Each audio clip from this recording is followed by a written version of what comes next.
Hello friends, welcome back to my channel. ఎలా ఉన్నారు? అందరూ బాగున్నారా? నేనైతే చాలా బాగున్నానండి. నేనైతే వ్లాగ్ షేర్ చేస్తున్నానండి. ముందుగా ఓ మంచి హోమ్ మేడ్ ఫేస్ ప్యాక్ అయితే షేర్ చేస్తున్నాను. దీనిలోని పాల మిగడ అండ్ కస్తూరి పసుపు వేసుకున్నాను. మీ దగ్గర నార్మల్ పసుపు అయినా వేసుకోవచ్చు, ప్రాబ్లం లేదు. నా దగ్గర కస్తూరి పసుపు ఉంది కాబట్టి అది వాడుతున్నాను అనమాట. దీనిలోని మనం మీగడ పసుపు వాడాం కాబట్టి ఈ రెండు కూడా మన స్కిన్కి చాలా మంచిది. ఈ ప్యాకు ఎవరైనా వేసుకోవచ్చు. చిన్న పిల్లల దగ్గర నుంచి కూడా వాడుకోవచ్చు. ఏం ప్రాబ్లం లేదు. ఇది పూర్తిగా హోమ్ మేడ్. పసుపు ఎవరికైనా పడలేదంటే మటుకు అవాయిడ్ చేసేయండి. ఓకేనా? మిగతా వాళ్ళు ఎవ్వరైనా యూజ్ చేయొచ్చు. పుట్టిన పిల్లలకు కూడా పసుపు కొంచెం వేసి మీగడతోని పాముతారు, తెలుసా మీకు ఆ సంగతి? అలా పామడం బట్టి వాళ్ళ స్కిన్ మీద ఉన్న మాయిశ్చరైజర్ గురించి, తర్వాత వాళ్ళకి డస్ట్ అది కూడా బాగా క్లీన్ చేస్తది. అలాగే మన ఫేస్ మీద ఉన్న అన్‌వాంటెడ్ హెయిర్ గానీ, బ్లాక్ హెడ్స్, వైట్ హెడ్స్, తర్వాత ఈ ఎండ వల్ల మన స్కిన్ మీద ఉన్న ట్యాను అన్నీ పూర్తిగా రిమూవ్ అవుతది.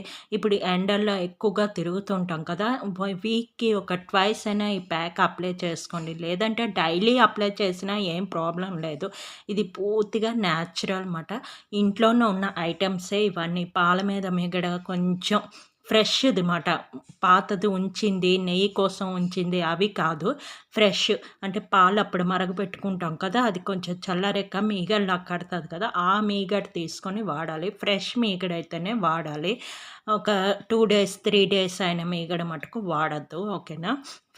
ఫ్రెష్ మీగడ తీసుకొని దానిలో కొంచెం పసుపు కలుపుకొని ఫేస్‌కి అప్లై చేసుకొని ఒక 2 మినిట్స్ ఉంచిన తర్వాత మన స్క్రబ్ ఎలా రఫ్ చేస్తామో అలా రఫ్ చేసుకోవడం వల్ల మన అన్‌వాంటెడ్ హెయిర్ కానీ, బ్లాక్ హెడ్స్ కానీ, వైట్ హెడ్స్ కానీ అన్నీ రిమూవ్ అయిపోతాయి. తర్వాత ఒక రకం బ్లాక్‌గా ఉంటది. అంటే మన ఫేస్ మీద ఉన్న డస్ట్ అంతా కూడా క్లీన్ చేస్తది.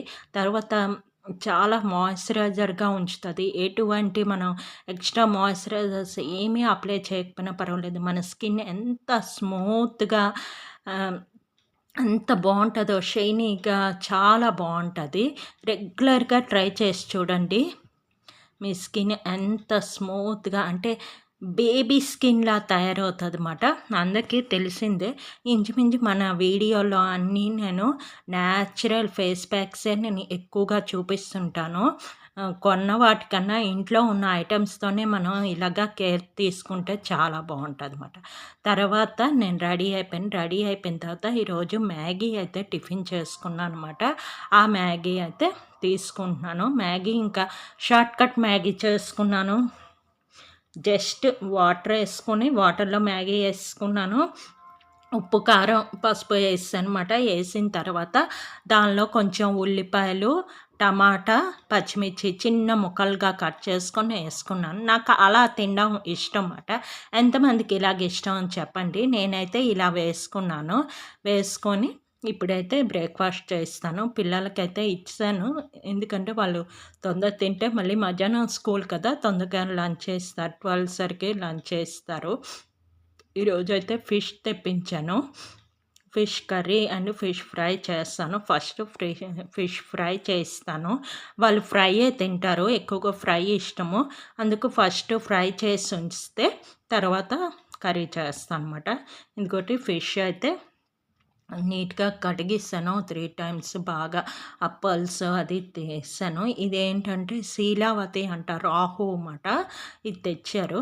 ఇది ఎప్పుడు ఇంచుమించు ఇదే తెస్తారు. చెరువుది అంటే పెద్ద ఫిష్ అంటే ఇదే ఎక్కువగా తెస్తాము. ఇది బావుంటది. పిల్లలు కూడా ఇష్టంగా తింటారు. అప్పుడప్పుడు పాంప్లెట్ తెస్తుంటారన్నమాట.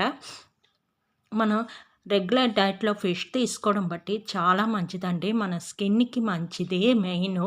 తర్వాత హెల్త్‌కి కూడా చాలా మంచిది. మెయిన్ చికెన్, మటన్‌తో కంపేర్ చేస్తే ఫిష్ చాలా మంచిది. దీనిలో విటమిన్ ఇ ఆయిల్ ఎక్కువగా ఉండడం బట్టి మన స్కిన్‌కి చాలా మంచిదిమాట. ఇలాగా ఫిష్‌కి ఉప్పు, కారం, పసుపు అన్నీ పట్టించాక నేను పెనం మీదైతే ఇలా వేస్తాను. మన దోస పెనం ఉంటది కదా! దాని మీదయితే ఇలా వేస్తానన్నమాట. పీసెస్ అన్నీ వేసి అది కొంచెం ఉడుకుతది. నేనెప్పుడు ఆయిల్‌లోని వేపనండి. డైరెక్ట్‌గా ఇలాగే వేపుతాను.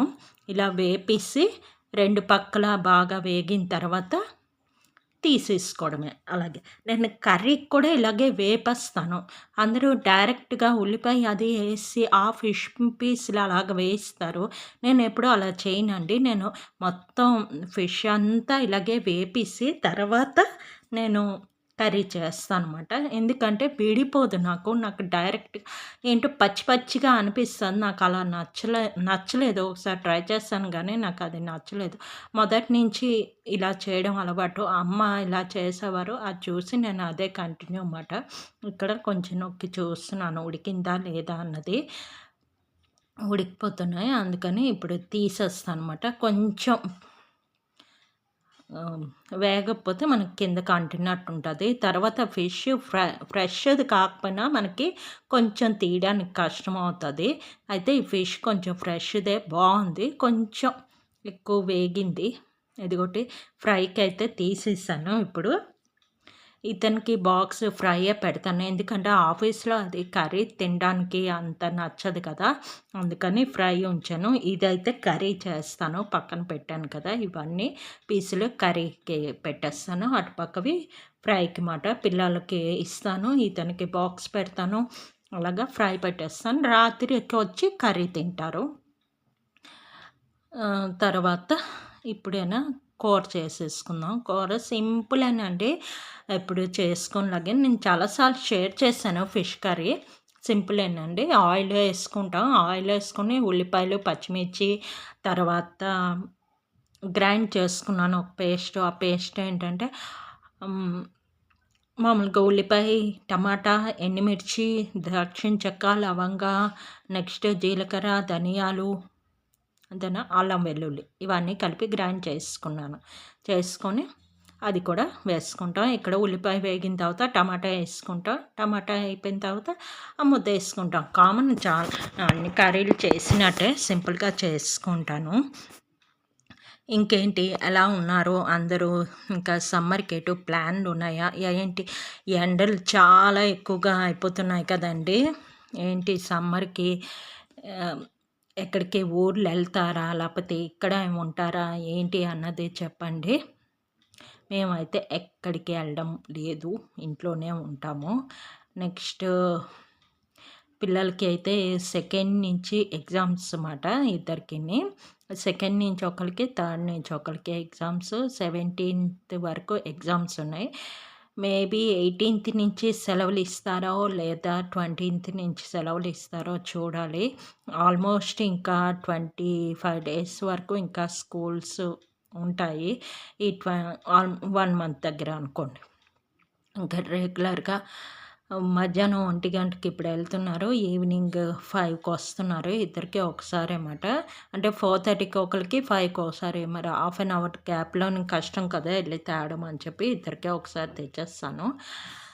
ఇంకా 10th ఎగ్జామ్స్ అయిపోయిన తర్వాత మార్నింగ్ మారిపోద్ది అనుకుంటాను. మార్నింగ్ ఆఫ్టర్నూన్ క్లాసెస్ లాగా, అంటే మార్నింగ్ క్లాసెస్ లాగా మార్నింగ్ 8:30కి వెళ్ళి 1 o'clock వచ్చేలాగా ఉంటుంది అనుకుంటున్నాను. చూడాలి ఈసారి ఎలాగా మారుతుంది ఏంటి అన్నది. ఇంకా రివిజన్స్ అయితే స్టార్ట్ అయిపోయి పిల్లలకి. ఇంకా రోజు వాళ్ళ మెయిన్ నిషి ఇప్పుడు 8th క్లాస్ కాబట్టి తనకి బాగా ఎక్కువగా ఉంటుంది. ఐఐటీ ఎక్కువగా ఉంటుంది. నాకు అర్థం కాదండి. ఇప్పటి నుంచి వాళ్ళకి ఐఐటీ ఎందుకు స్టార్ట్ చేస్తున్నారో అర్థం కాదు. ఇంకా అందరు పిల్లలు ఐఐటీ వైపు వెళ్తారు అని ఉండదు కదా. నా ఒపీనియన్ అయితే చెప్తున్నాను. అందరూ కొంతమంది కామర్స్ వైపు వెళ్తారు, కొంతమంది సైన్స్ వైపు వెళ్తారు, కొంతమంది ఇటు ఉంటుంది. ఎవరు దీన్ని బట్టి ఉంటుంది.